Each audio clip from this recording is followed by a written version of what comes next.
So in this video, we are going to be looking at model coordination. In our previous video, we saw how each team was assigned a coordination space, and it is there that a particular team will perform the assembly of the models from each of the other teams that they have access to.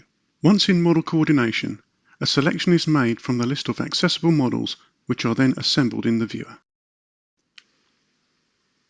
In this example, we can see that the steelwork model is misaligned. This can be remedied by using the transform model feature, which provides for moving and rotating the misaligned model into the correct position and orientation using a variety of methods, including orthogonal and rotational values or direct interaction with the model.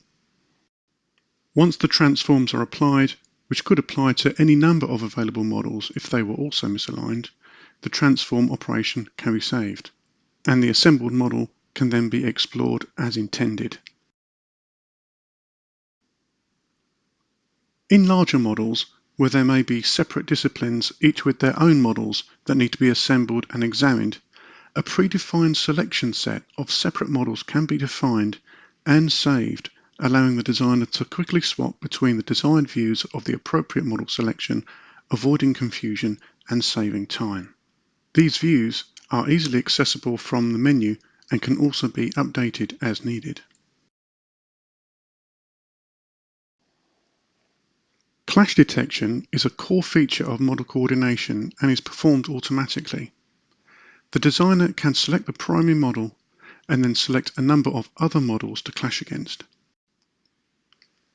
Selected clashes are highlighted visually, and an issue can be raised against it first by positioning the issue marker at the clash site and then by populating the issue form with information such as title and description, assigning a due date, and an individual assigned to take action. Once the issue has been published, the individual assigned will receive a notification that they have been assigned a task.